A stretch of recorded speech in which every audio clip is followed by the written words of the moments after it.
All right, Shalom. I want to give all praises to Yahweh, Bahashem, Yahushai, Bahashem, Rakakanash. Double honor to the apostles and the elders, great millstone. Salutation to all the brothers and few sisters out there unto the Ziphorinus from the seed of Abraham, Isaac, and Jacob, Shalom in the Hebrew, which means peace. It's going to be a quick show to the spirit of Yahweh, Bahashem, Yahushai, and not wanting our brothers to edify through the spirit. Because this, what you've seen, is a display of the Lord's greatest military might army, all right, in the planet Earth today. It's not men, it's these missiles. And as you're watching, everyone that outdo themselves, and it's just an idea why the scripture says it's going to take 1 hour. It gives you the speed, how long it takes, and it gets better and better every moment. All right, the Lord has worked a beautiful, masterful plan that man has not even comprehended in his mind. The Lord's true capability, all right, by making these device of death, okay, which for us is a blessing, because this is where everything ends. All right, this is where it all ends.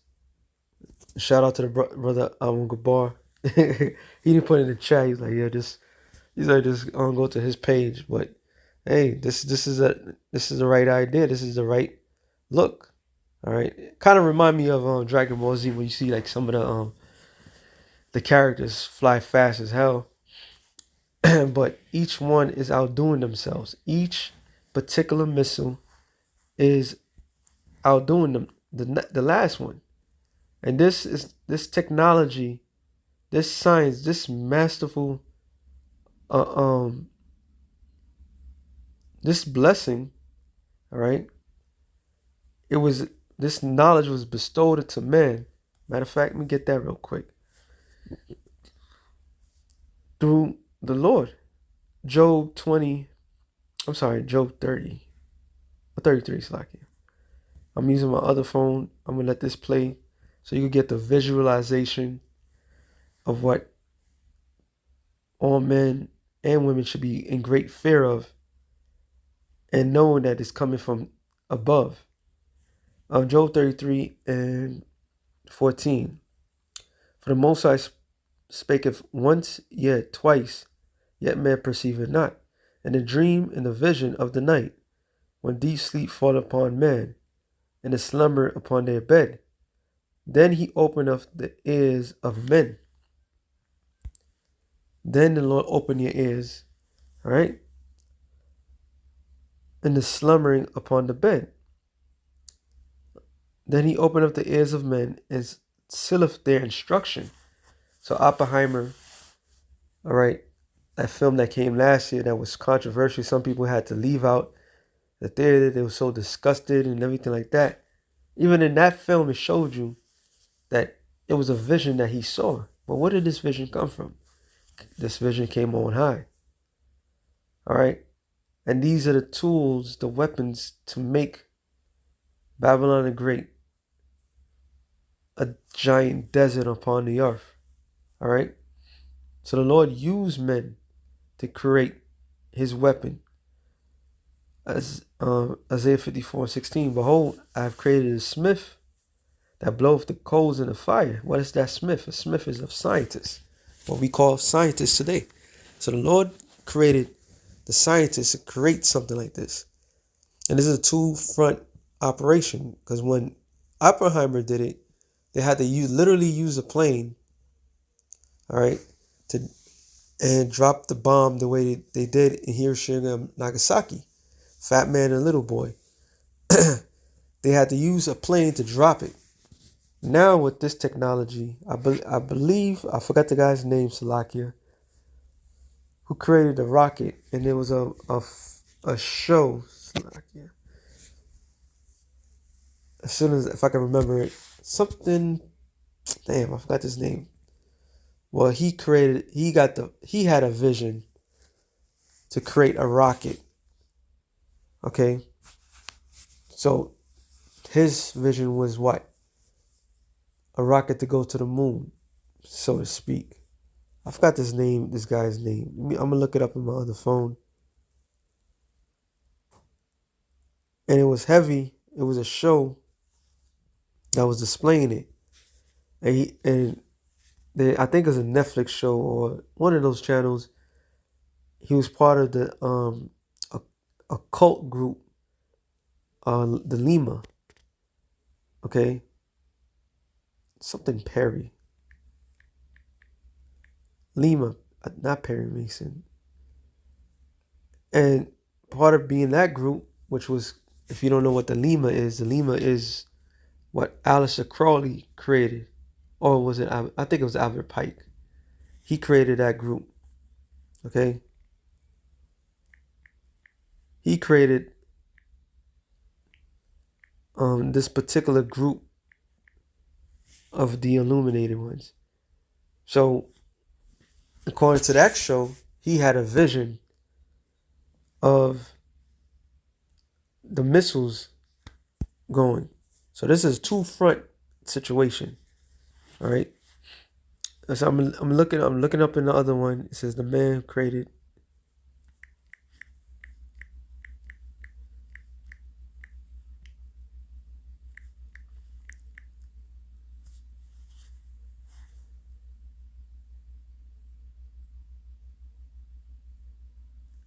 Not this guy. It's this guy. They said Robert H.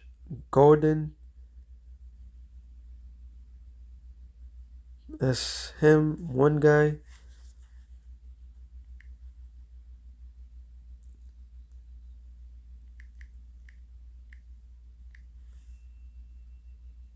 Okay, Warner Van Braun. That's another one. Okay, Warner Van Braun, which was the guy who was a Nazi. Yep, yeah, it is him. This is the guy. So, Warner Van Braun was the largest in the family of liquid propulsion rockets that solved the problem of getting to the moon. So this guy, which was also a small hatter, all these guys, they had a part, an instrument part, a very important part of creating these particular things. This is not just a one man thing. There's plenty of smiths that was involved into this to put the elements into these devastating weapon and create a propulsional system to shoot from one end of the world even to the other end of the world. That's a joint effort, but this is all in the thoughts and the minds of the Most High. Okay, it says, going back to Isaiah 54:16, behold, I have created the smith that blows the coals in the fire, that bringeth forth an instrument for his work. I have created the waster to destroy. And this is the waster of the Lord's. All right, this is part of the Lord's army. This is part of the Lord's armory. His weapons of it. You see, each weapon, each missile head is very different from the other, but still comes the most devastating power that's behind it. Okay, and they're not coming quietly, even though there's some that could jump the radar, so to speak. All right, all the defenses,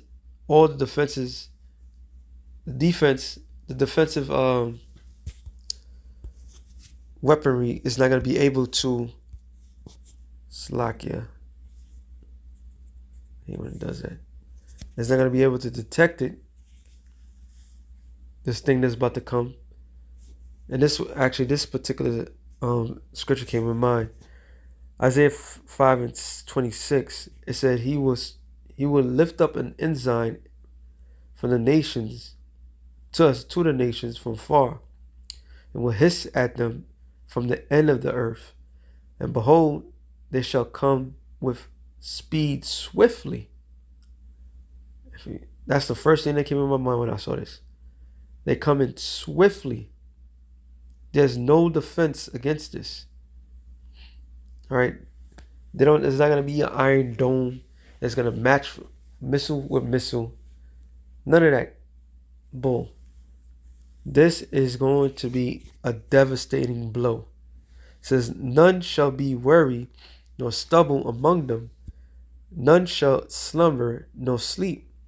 Neither shall they gird of their loins be loose, nor latchet of their shoes be broken. So no, there's not going to be a malfunction. These missiles going to be possessed. All right. They're going to hit their targets. They're going to hit a perfect 100. Each missile is designed to hit a particular target. From New York to Texas to California to Hollywood, there's missiles with their names on it. And there's missiles that's aimed, all right, that's aimed to hit particular targets, man. And they're not gonna, there's gonna be no malfunction, or it tells you in Joel, none of that. Whose arrows are sharp, and all their bows bent.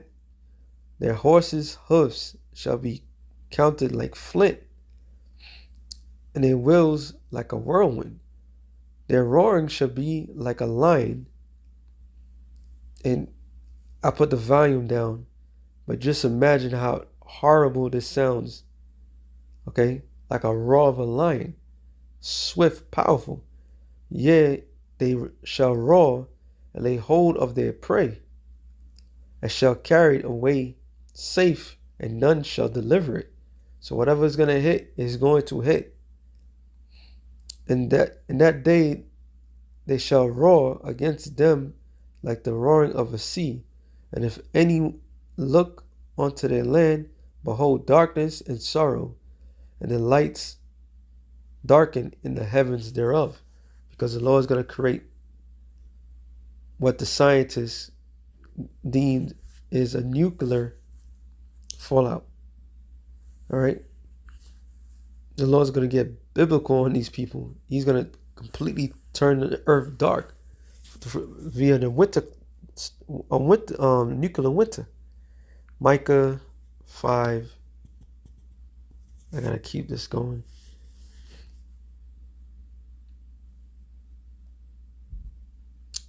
Slack, I know what I was looking for is not there. Well, actually, I was going to Micah 5 and 15. I will execute vengeance in anger and fear upon the heathen, such as they have never heard. And that's a way of great anger of the creator of all things. A way that nobody ever heard of. Zephaniah I was thinking of. Zephaniah, to the point. Matter of fact, this whole chapter is bad. 14. The great day of the Lord is near, hasten greatly. Even the voice of the Lord, the mighty man shall cry there bitterly. Hearing this thing coming, it says that day is a day of wrath, a day of trouble, distress, a day of wastelessness, desolation, a day of darkness and gloominess, a day of clouds and thick darkness, a day of trumpet alarm against the fenced city, against the high towers. I will bring distress upon men, that they shall walk like blind men, because they have sinned against the Lord, and their blood shall be poured out like dust, and their flesh shall be as dung.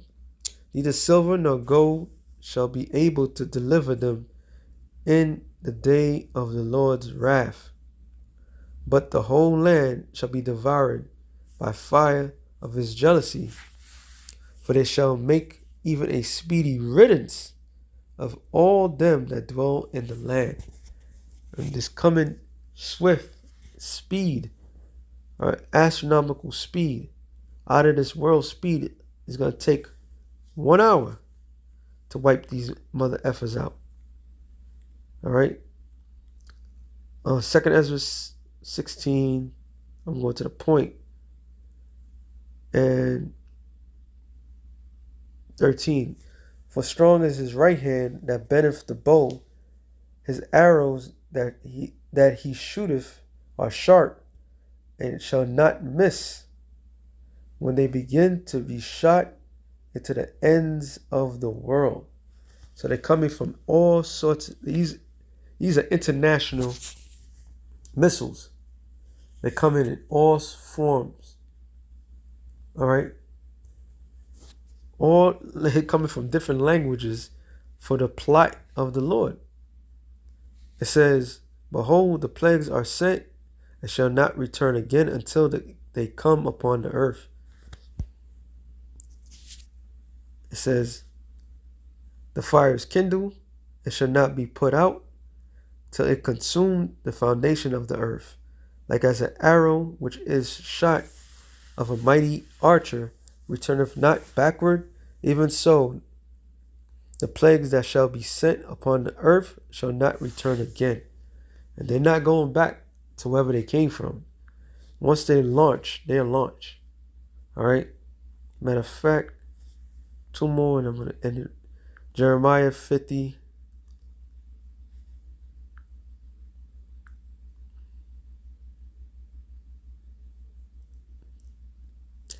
and 9. For lo, I will raise and cause to come against Babylon an assembly of great nations from the north country, and they shall set themselves array against her. From thence shall she be taken. Their arrows shall be as a mighty expert man. None shall return in vain. There you go. None is going to return in vain. And last but not least, Revelations 18.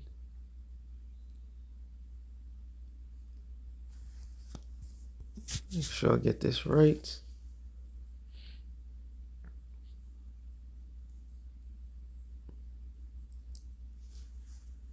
In fact, let me just type it in. I should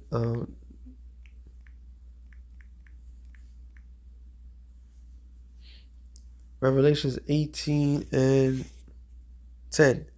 Standing afar from the fear of her torment, saying, alas, alas, that great city, Babylon, that mighty city, for in 1 hour is thy judgment come. Verse 17. For in 1 hour so great riches is come to naught, and every ship master and all the company and ships and sailors and as many trade by the sea stand afar off. Verse 19. And that caused dust in their heads and cried, weeping and wailing, saying, alas, alas, that great city, wherein we were made rich, that had ships in the sea by reason and costly, for in 1 hour is she made desolate. Verse 20. Rejoice over her, thou heaven, and ye holy apostles and prophets, for the Most High have avenged you on her. And it says, verse 19, and a mighty angel took up a stone like a great millstone, cast it into the sea, saying, thus with violence shall that great city Babylon be thrown down, and none shall be, and shall be found no more at all. So with that being said, Shalom to the elect of the nation of Israel. Shalom.